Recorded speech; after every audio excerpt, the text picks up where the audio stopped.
Quel est ton plus beau souvenir des Jeux? Ben, les premiers à 15 ans, c'est vrai que c'était pas une surprise parce que j'avais fait les qualifs, mais j'y allais vraiment là-bas pour découvrir, pour être prêt pour les prochains et rentrer dans un stade où il y a plus de 60 000 personnes qui sont là à acclamer l'équipe suisse qui rentre dans le stade. C'était vraiment quelque chose d'incroyable et je pense que c'est le plus beau souvenir que je garde des Jeux.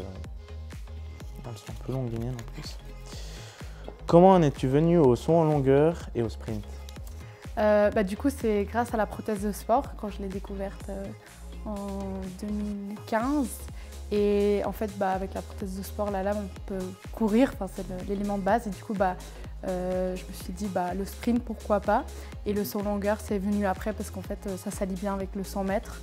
Parce que le saut en longueur, c'est plus technique et le 100 mètres, c'est court. Et du coup, il y a plusieurs aussi athlètes qui font ça ensemble. Skiez-vous toute l'année? Non, pas tout à fait. On a une pause de début avril à fin juin, où là c'est vraiment le premier mois vraiment de la pause complète, pas de condition physique, pas de ski. Et après on reprend gentiment avec la condition physique avant de remettre les skis. Ouais. As-tu déjà rêvé de concourir contre des valides? Alors oui, et je l'ai déjà fait. Donc depuis que j'ai commencé, en fait, je fais des compétitions Swiss Athlétiques, ça s'appelle dans toute la Suisse. Et du coup, on est obligé, vu qu'il n'y a pas assez de compétition en fait, avec des personnes en situation de handicap dans ma catégorie.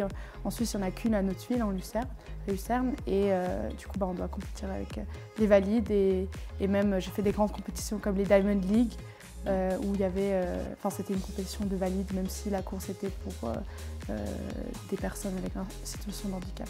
Okay.